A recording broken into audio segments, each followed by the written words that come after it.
ఆంధ్రప్రదేశ్లోని గురజాల సెగ్మెంట్లో రాజకీయం హాట్గా ఉంటుంది. ఒకప్పటి పల్నాడు యుద్ధం జరిగింది గురజాల మాచర్ల మధ్య. కారంపూడి యుద్ధ కేంద్రం, పల్నాటి పౌరుషానికి ప్రతీక గురజాల. ఎంతో చరిత్ర ఉన్న ఈ పల్నాటి రాజకీయాలు పవర్ఫుల్గా సాగుతుంటాయి. ఒకప్పుడు ఈ సెగ్మెంట్ కాంగ్రెస్కు కంచుకోటగా ఉండేది. ఆ తర్వాత సీన్ టీడీపీ చేతికి మారింది. గత ఎన్నికల్లో వైఎస్ఆర్ కాంగ్రెస్ ఈ సీటును కైవసం చేసుకుంది. కాసు కుటుంబం గురజాల సెగ్మెంట్లో పట్టు పెంచుకుంటోంది. కాసు ఎరపతినేని కుటుంబాలదే ఇక్కడ రాజకీయ ఆధిపత్యం.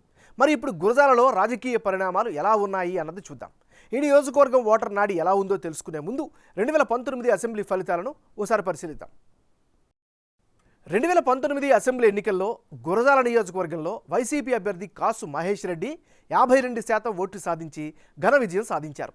అదే సమయంలో టీడీపీ అభ్యర్థిగా పోటీ చేసిన ఎరపతినేని శ్రీనివాసరావు 39% ఓట్లు సాధించారు. జనసేన అభ్యర్థి చింతలపూడి శ్రీనివాసరావుకు 6% ఓట్లు వచ్చాయి. ఇతరులు 3% ఓట్లు రాబట్టగలిగారు. మరి ఈసారి ఎన్నికల్లో గురజాల సెగ్మెంట్లో రాజకీయం ఎలా ఉండబోతుందో big TV exclusive detailed election సర్వేలో వెల్లడైనటువంటి అభిప్రాయాలను ఇప్పుడు పరిశీలిద్దాం.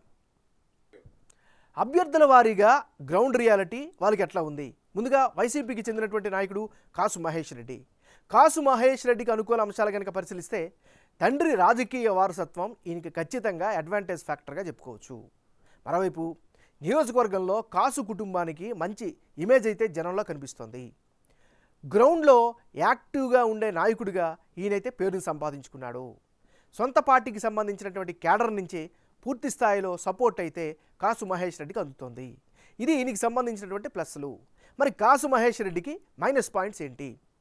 ఇసుక సున్నపురాయి వ్యాపారాలపై బలమైనటువంటి ఆరోపణలు అయితే వెల్లువెత్తుతున్నాయి.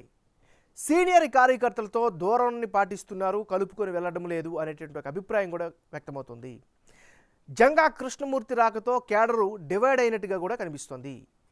కాసు మహేష్ నాన్ లోకల్ అనేటటువంటి అభిప్రాయం కావచ్చు, లేదా అదొక వాదం బలంగా వినిపిస్తోంది. రెవెన్యూ డివిజన్ హెడ్ క్వార్టర్స్ నరసరావుపేటకి తరలి వెళ్ళడం కూడా రాజకీయంగా మైనస్ అయ్యే అవకాశం ఉంది. టిడ్కో ఇళ్ల కోసం చాలామంది ఎదురు చూస్తున్నటువంటి పరిస్థితి ఉంది. తాగునీటి కోసం జనం కష్టాలు పడుతున్నారు. జానపాడు దగ్గర రైల్వే అండర్ పాస్ ఇంకా పెండింగ్లో ఉండడం కూడా స్థానికంగా ఇబ్బందులు కలగజేస్తోంది. మరోవైపు పిడుగురాల మండలంలో బైపాస్ రోడ్ పెండింగ్ పడడం కూడా స్థానికంగా నెగిటివ్ అయ్యే అవకాశం ఉంది. ఇది ఈయనకి సంబంధించినటువంటి ప్లస్లు మైనస్లు. వైసీపీ నేత జంగా కృష్ణమూర్తి. మరి జంగా కృష్ణమూర్తికి అనుకూలమైన అంశాలు ఏమిటి? నియోజకవర్గంలో సీనియర్ లీడర్గా మంచి గుర్తింపు అయితే ఇంటి పట్లుంది. పర్సనల్ క్యాడర్ సహకారంతో ప్రచారాన్ని బలంగా చేస్తున్నారు. జంగా కృష్ణమూర్తికి ఇవి ప్లస్ పాయింట్స్. మరి జంగా కృష్ణమూర్తికి ఉండే మైనస్ పాయింట్స్ కనుక పరిశీలిస్తే టిక్కెట్ దక్కించుకుంటారా లేదా అనేటటువంటి ప్రశ్న కానీ సందేహం కానీ సర్వత్రా వ్యక్తమవుతుంది. మరోవైపు ప్రభుత్వ వ్యతిరేకతను అధిగమించడం పైన కూడా పలు డౌట్లు అయితే వినిపిస్తున్నాయి. ఇది ఈయనకి సంబంధించినటువంటి ప్లస్లు మైనస్లు. తెలుగుదేశం పార్టీ చెందినటువంటి నాయకుడు ఎరపతినేని శ్రీనివాసరావు.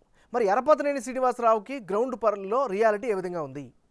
గత ఎన్నికల్లో ఓడిపోయినటువంటి సానుభూతి ఈయన పట్ల కనిపిస్తుంది. గురజాల టీడీపీ టికెట్కు పోటీ లేకపోవడం కూడా ఈయనకి ప్రధానమైనటువంటి మరో బలంగా చెప్పుకోవచ్చు. జనం పరంగా చూస్తే పాజిటివ్ ఇమేజ్ అయితే మెయింటైన్ చేస్తూ వస్తున్నారు. పేదలకి ఎవరికి వైద్య సహాయాలు కావాలన్నా ఇమీడియట్గా సాయం చేస్తూ వస్తున్నారు. పార్టీ కార్యకర్తలతో కలిసి గురజాలలో యాక్టివ్ రాజకీయాలను అయితే కంటిన్యూ చేస్తున్నారు. రీసెంట్గా మెగా జాబ్ ఫెయిర్ని ఏర్పాటు చేయడంతో యువతలో కూడా మంచి సానుభూతిని అయితే సంపాదించుకునేటువంటి పరిస్థితి. ఇది ఈయనకి సంబంధించినటువంటి గ్రౌండ్ రియాలిటీ. రానున్న ఎన్నికల్లో గురజాల నియోజకవర్గంలో ఎవరెవరు బరిలో ఉంటే ఫలితాలు ఏ విధంగా వచ్చే అవకాశం ఉందో పరిశీలిద్దాం. కాసు మహేష్ రెడ్డి వర్సెస్ ఎరపతినేని శ్రీనివాసరావు. అంటే ఇప్పటికిప్పుడు ఎన్నికలు జరిగితే గురజాలలో టీడీపీ గెలిచేందుకు అవకాశాలు ఎక్కువగా ఉన్నట్లు బిగ్ టీవీ సర్వేలో తెలుస్తోంది. టీడీపీ అభ్యర్థి ఎరపతినేని శ్రీనివాసరావుకు 51% ఓట్లు వచ్చే ఛాన్సెస్ కనిపిస్తున్నాయి. అలాగే వైసీపీ అభ్యర్థి కాసు మహేష్ రెడ్డికి 46% ఓట్లు, ఇతరులకు 3% ఓట్లు వచ్చే అవకాశాలు ఉన్నట్లు సర్వేలో తేలింది. టీడీపీ జనసేన పొత్తు చాలా వరకు కీ రోల్ పోషిస్తోంది. ఓట్ షేరు ఇటువైపు పెరగడానికి, చీలకుండా ఉండడానికి ఈ పొత్తులు ఉపయోగపడుతున్నట్లు సర్వేలో తెలుస్తోంది. టీడీపీ నుంచి కమ్మ సామాజిక వర్గ నేత పోటీ చేస్తుండడం, పొత్తుతో కాపులు మద్దతు పలుకుతుండడం, టీడీపీ నేత పర్సనల్ ఇమేజ్ కలిసి వస్తున్నట్లు సర్వేలో తెలుస్తోంది. ప్రస్తుత ఎమ్మెల్యేపై నియోజకవర్గంలో ఎదురుగాలి ఉన్నట్లు కనిపిస్తోంది.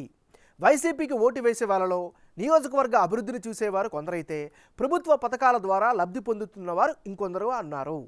ఇక వైసీపీ ఎమ్మెల్సీ జంగా కృష్ణమూర్తి కూడా గురజాల సెగ్మెంట్ టికెట్కు పోటీకి రావడం కీ ఇష్యూగా మారింది.